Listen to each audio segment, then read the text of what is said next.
Sekitar 40% dari yang kamu lakukan tiap hari bukanlah keputusan. Itu adalah kebiasaan, berjalan otomatis, sementara pikiranmu ada di tempat lain.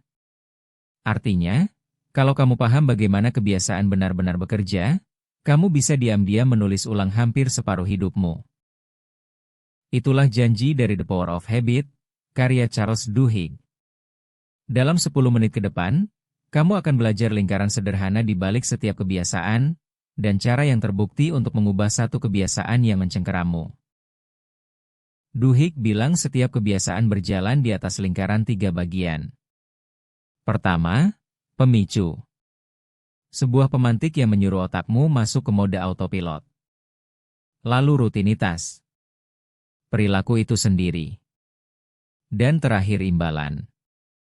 Hadiah yang memberitahu otakmu bahwa lingkaran ini layak diingat. Pemicu, rutinitas, imbalan. Begitu otakmu mempelajari polanya, ia berjalan sendiri. Tapi ada mesin tersembunyi yang menggerakkan lingkaran itu. Hasrat. Seiring waktu, pemicu mulai memunculkan hasrat akan imbalan bahkan sebelum kamu mendapatkannya. Kamu mencium aroma kopi dan mendambakan kehangatannya. Kamu melihat ponselmu dan mendambakan sedikit kesegaran hal baru. Hasrat itulah yang membuat sebuah kebiasaan terasa nyaris mustahil ditolak. Duhigg menceritakan bagaimana ini membangun kerajaan bisnis. Sebuah pasta gigi bernama Pepsodent menjadi laris bukan karena membersihkan gigi, tapi karena menambahkan sensasi geli yang mulai didambakan orang. Tanpa sensasi itu, mulut mereka terasa salah. Produk itu merekayasa sebuah hasrat. Trik yang sama menjual banyak sekali barang yang kamu pakai setiap hari. Jadi bagaimana cara mengubah kebiasaan buruk?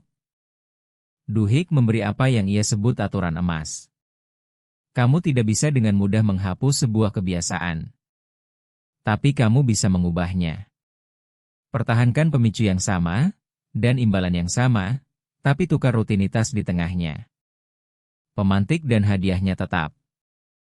Hanya perilakunya yang berubah. Untuk melakukan ini, kamu menjadi detektif atas kebiasaanmu sendiri. Saat kamu meraih camilan itu, tanyakan, apa pemicu sebenarnya? Apakah waktu tertentu, sebuah perasaan, sebuah tempat, atau orang lain? Dan imbalan apa yang sebenarnya ku kejar? Kadang kamu menyadari kamu bahkan tidak menginginkan camilannya. Kamu menginginkan jeda, atau teman, atau sesaat kelegaan. Begitu kamu tahu pemicu dan imbalan yang sebenarnya, kamu merancang rutinitas baru yang memberi hadiah yang sama dengan cara yang lebih sehat. Kalau rasa lemah sore membawamu ke mesin penjual demi energi, coba dulu jalan kaki sebentar atau segelas air. Pemicu yang sama, kebutuhan akan dorongan yang sama, rutinitas yang lebih baik di antaranya. Sebagian kebiasaan jauh lebih penting daripada yang lain. Duhigg menyebutnya kebiasaan kunci. Ubah satu, dan ia diam-diam menyeret yang lain ikut bersamanya. Olahraga teratur adalah contoh klasik. Orang yang mulai berolahraga sering mulai makan lebih baik, tidur lebih banyak, dan menunda-nunda lebih sedikit, tanpa berusaha. Satu kebiasaan kunci bisa memiringkan seluruh hidupmu ke arah yang lebih baik. Duhigg menunjukkan betapa kuatnya data kebiasaan. Sebuah peritel mengetahui bahwa pembeli yang hamil mengubah kebiasaan belanja mereka dengan cara yang bisa ditebak, dan bisa menebak kehamilan hanya dari daftar belanja. Perusahaan mempelajari lingkaran kebiasaanmu lebih cermat daripada kamu sendiri. Memahami polamu sendiri adalah cara kamu merebut kembali kekuatan itu. Aturan emas, pertahankan pemicu dan imbalan tapi ubah rutinitas, menjelaskan kenapa sebagian program pemulihan berhasil. Mereka mempertahankan pemantik lama dan imbalan berupa kelegaan dan rasa memiliki, tapi menukar rutinitas yang merusak dengan pertemuan dan koneksi. Perubahan jarang berarti menghapus kebiasaan. Ia berarti mengarahkannya ulang. Kebiasaan kunci berhasil karena ia menciptakan kemenangan kecil. Satu sesi olahraga pagi, atau merapikan tempat tidur, memberimu bukti awal bahwa kamu adalah orang yang menuntaskan. Rasa momentum kecil itu menyebar. Kemenangan kecil tidaklah kecil. Mereka adalah benih perubahan yang lebih besar. Duhigg juga menemukan bahwa tekad itu sendiri adalah kebiasaan kunci, dan ia bekerja seperti otot.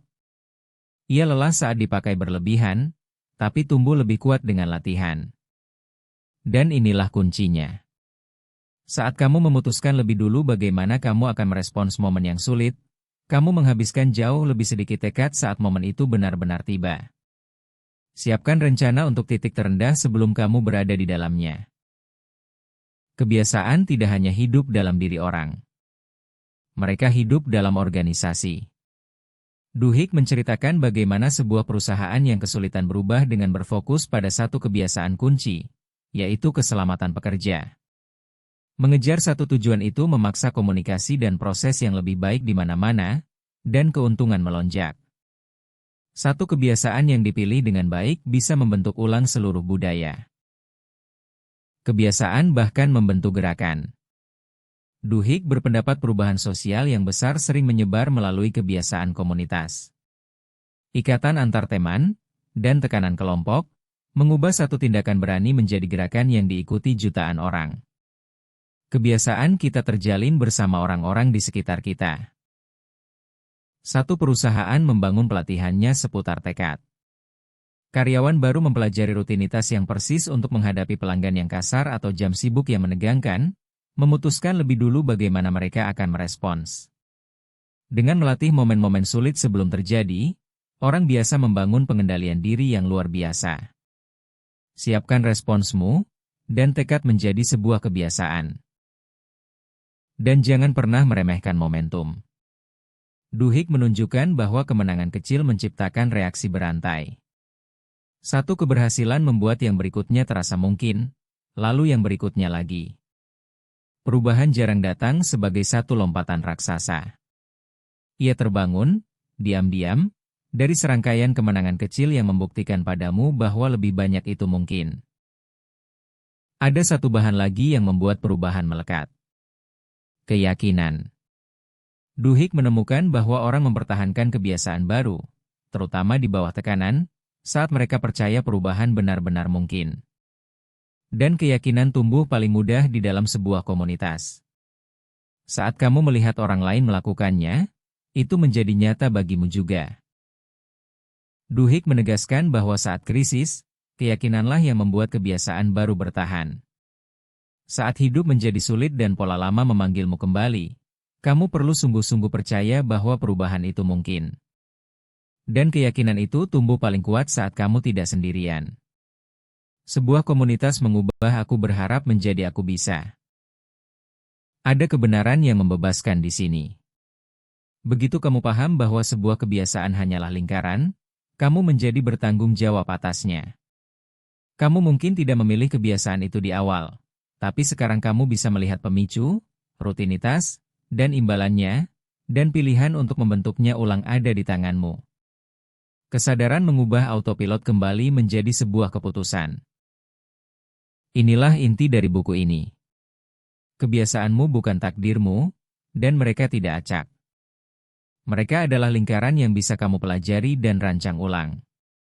Kamu tidak perlu menjadi lebih kuat. Kamu perlu memahami pemicunya, menghormati imbalan yang sebenarnya, dan memilih rutinitas yang lebih baik di antaranya. Inilah satu langkah untukmu hari ini. Pilih satu kebiasaan yang ingin kamu ubah. Untuk beberapa hari ke depan, cukup amati ia. Catat pemicu yang memulainya, dan imbalan yang sebenarnya kamu kejar. Jangan ubah apapun dulu. Kesadaran datang lebih dulu. Dan sadari apa yang terjadi. Kamu menghabiskan 10 menit online, dan kamu pergi mampu membentuk ulang hampir separuh harimu, bukan perasaan hampa. Itulah tujuan channel ini. Subscribe, dan sampai jumpa di video berikutnya, tentang The Psychology of Money.